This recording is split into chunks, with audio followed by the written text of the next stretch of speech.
Friday. Welcome to the three things I learned: Saas, sports, tech, and live events. Let's start with Antonio Brown and what we can learn about our business from him.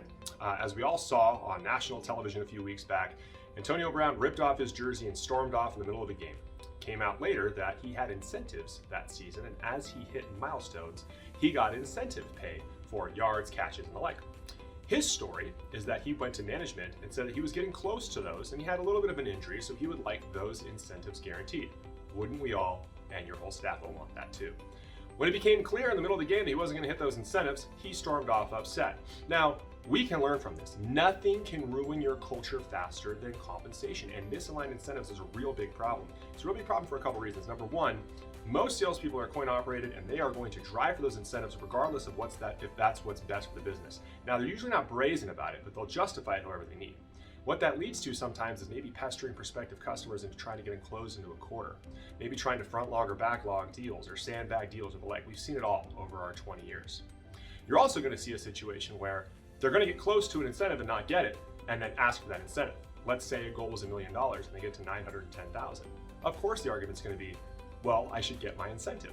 And obviously there's conversations that we had around that. But how that spun around is pretty simple too. So if we were at $1,050,000 but the business wasn't going well, are you willing to pass that up? Does this pendulum swing both ways? It can't. We have to hold strong in our incentive plans and make sure we spend the time on them. Otherwise, they can ruin our culture quicker than just about anything. That's number one. Two, advice I got years ago, and then it was reiterated to me, and I love it.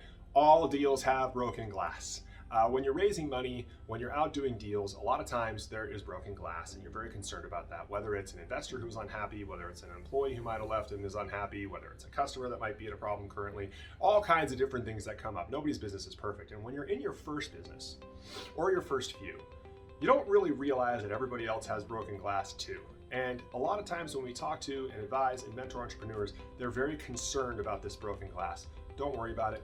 Just like we talked about, just like we're sharing with the Pittsburgh Penguins deal with Fenway Sports, where they got sued, or the Denver Broncos getting sued for the right of first refusal rights.